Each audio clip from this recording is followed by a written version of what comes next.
everybody. This is Sam from the Select Characters podcast here with Chris and Ryan. Hey. And we're here to talk about this week's game. This week we played City Skylines, and I thought it was pretty fun. What did you guys think?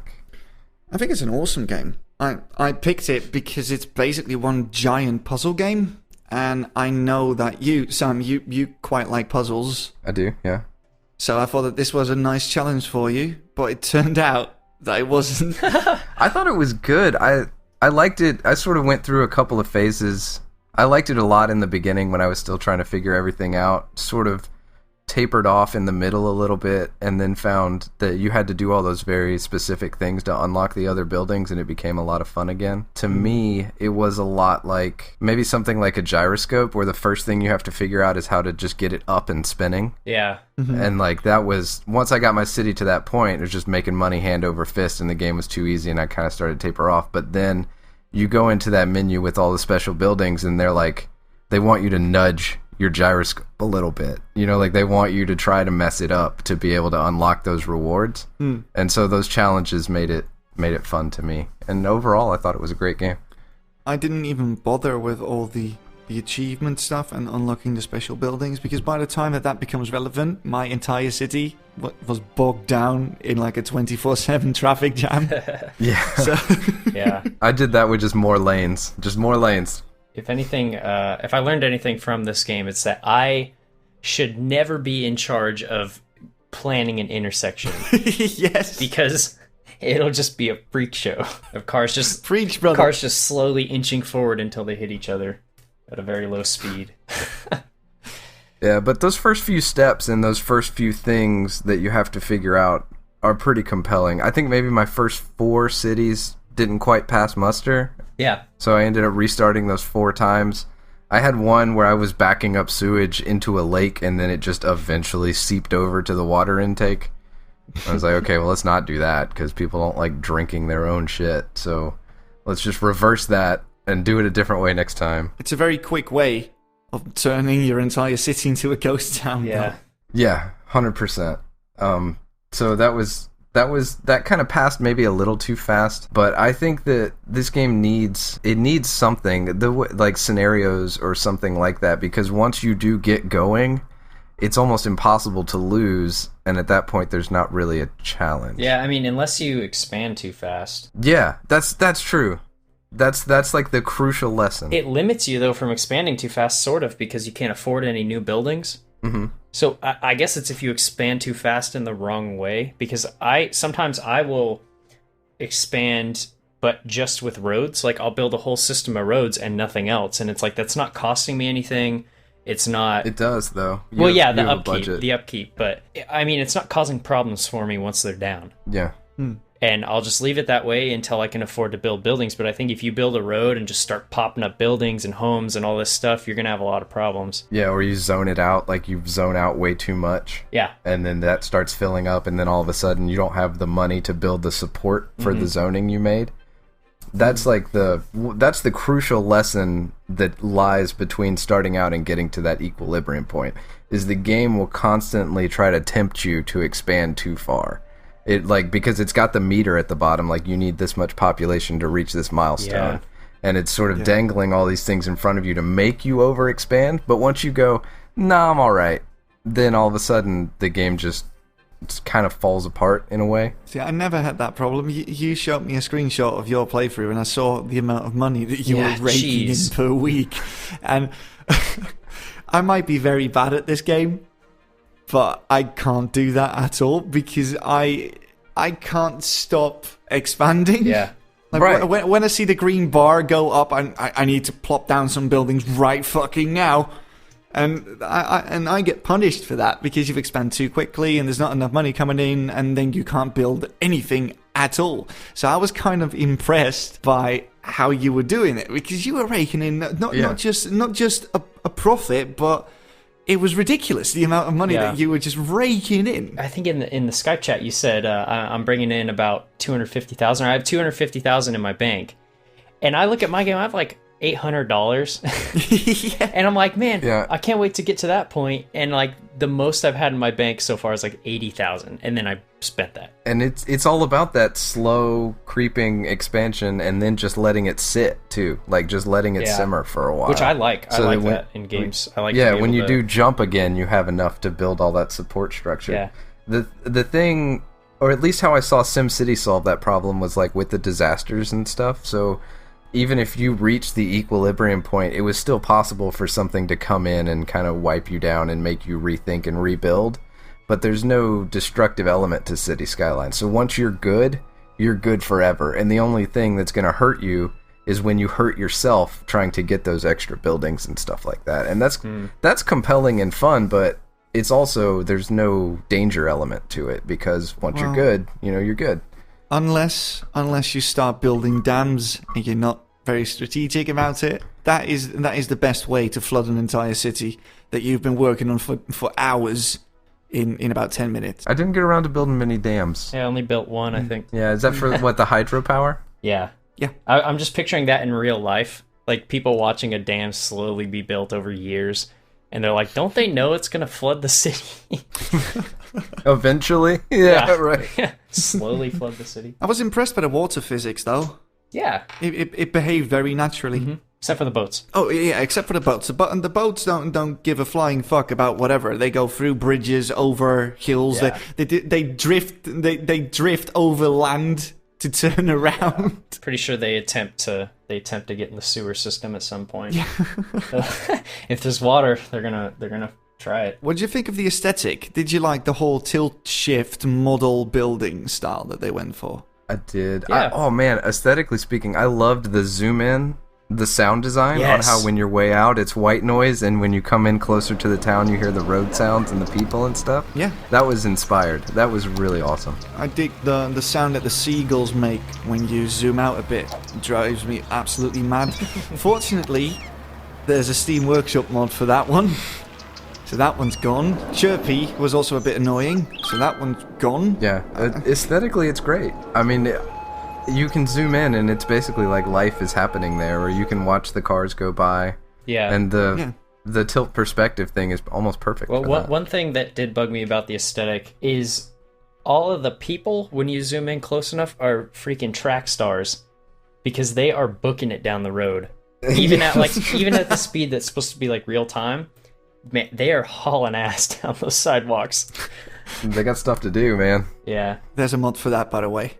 That makes the speed a bit more realistic. Oh, really? Yeah. There's a mod for everything, man. For everything. The Steam Workshop support was a very, very smart move by the developer. I thought that a few of the high points for me were, first of all, just a way of displaying a lot of information in an easily accessible way. I thought that they did that really well, because there's a lot going on with budgets and taxes and all that stuff. The kind of spreadsheet behind the scenes.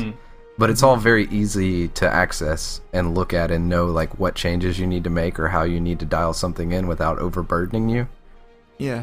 It's one clean info panel and it's just all there. I thought that was really awesome. That's kind of cool, like that you mentioned that, because I didn't even get into that part because it was, I don't know, it just seemed kind of daunting to me because that's just the way I am, and I plan to get into that in the future. And I don't know, I just thought it was really cool how they go so in depth in that game in all the things you can do in terms of city planning. Yeah, I've seen that done way worse. Like, I've seen that number of variables being presented in a way that was very archaic and basically made no sense. This was very clean, and I thought it was pretty well designed, that kind of thing. And it's like, that's sort of maybe one of the overarching themes, is to take this really complicated stuff but present it in a simpler way. Like, you laying down the water lines, you just have to get them within this region of a building. You don't have to get an individual pipe to every single house. And the power lines are the same way. Like, just get them in the right zone. Because finicking with that and getting it like really piddly to each and everything would be a huge pain in the ass.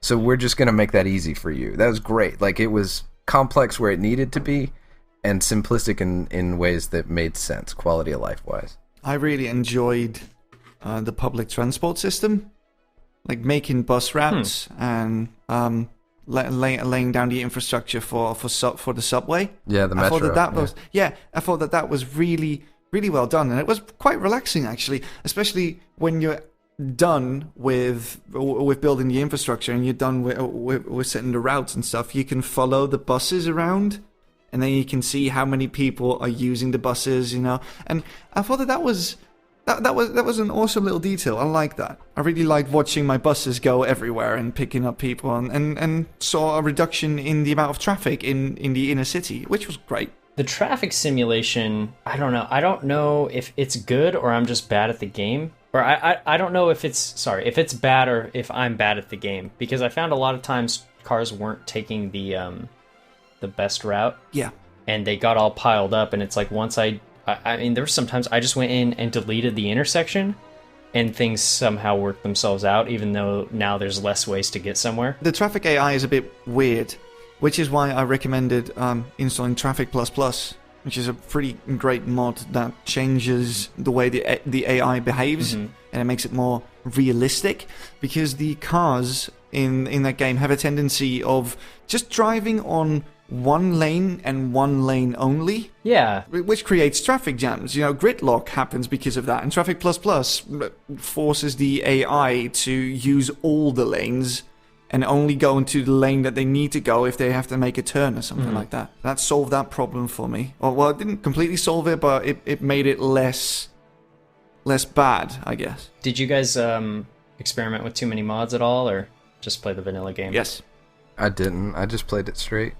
No, so I've got so many mods installed from a first-person camera thing, which is awesome, by the way, because you can just lock that to a car or just to some random person walking down the street, and you can just walk through your city, and that is a great feeling. Traffic++ was something that I used an awful lot. A lot of custom maps as well, and stuff that changes the color of the roads to like dark gray instead of light gray, so it looks a bit better. Yeah. And new buildings and stuff. Did you guys do anything with the districts? Like putting different districts in your city and setting policies and stuff? Yeah, they are a godsend, because you can set... You've got the city policies, right? Yeah. Some of them are quite funny, like legal cannabis use and stuff like that, or high-tech housing. I did that. I made a district composed of a single house and allowed recreational usage there, and that was it. It doesn't really do anything, and the only thing it does is a slight increase in local happiness, but the reason why I like using districts is that you can sort of set what kind of industry is happening in that specific zone. Yeah. Or or you can sort of bar heavy vehicles like trucks from residential areas so they don't get clogged up. That's what I got stuck on. I was trying to make an industry zone that was forest, because there's a building that says like pull 3,000 units of natural resources out of the ground. So I make this industry zone that's set for forestry, and nobody ever uses it, and I'm trying to figure it out. So I looked it up online, and you need people of like a lower education level.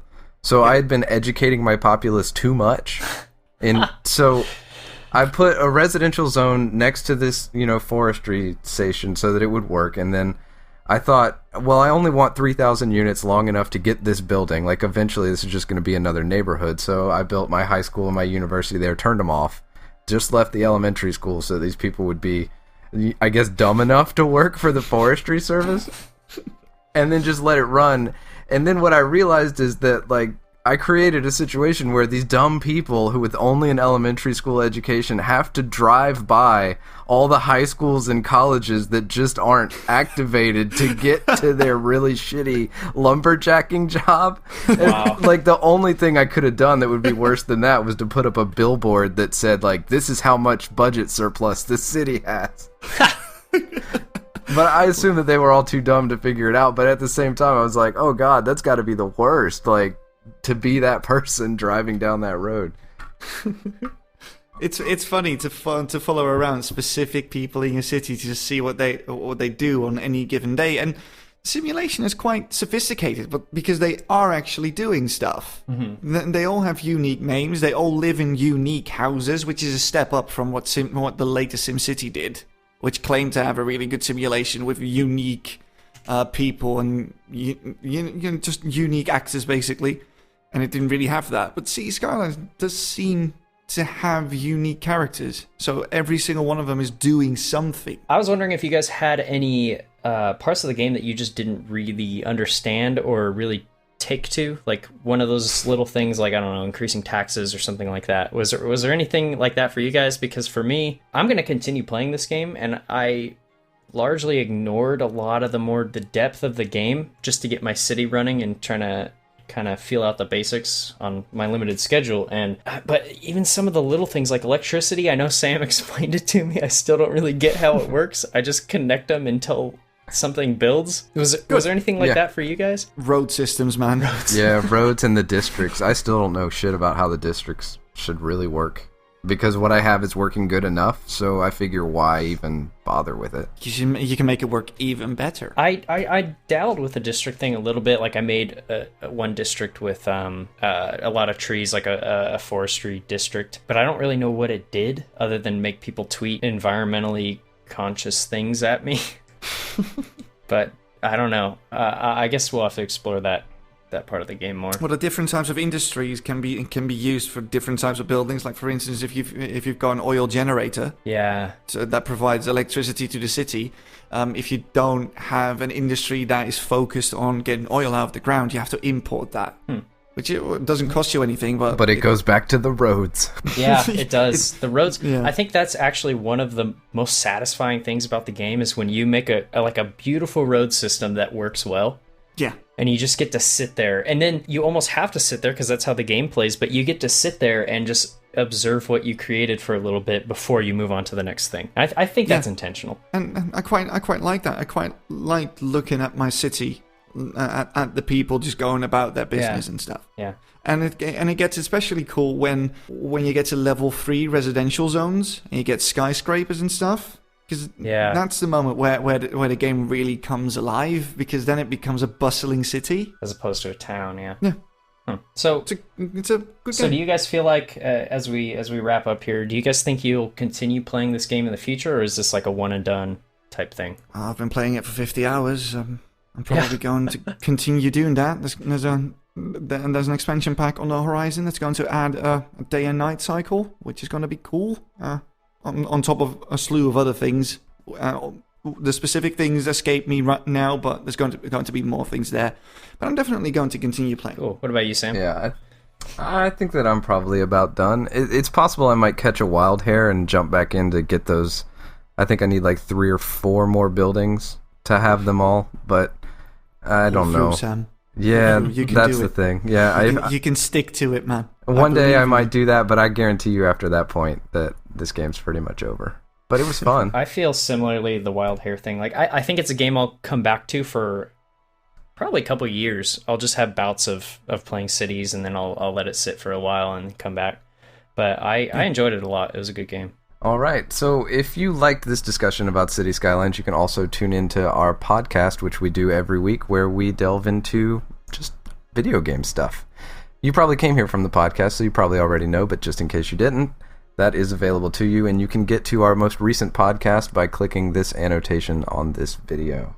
Thank you very much for watching, and if you had any thoughts about City Skylines, we loved to get in touch with you, so leave us a comment below the video or send us an email to selectcharacters@gmail.com, and have a great week. Goodbye. See ya.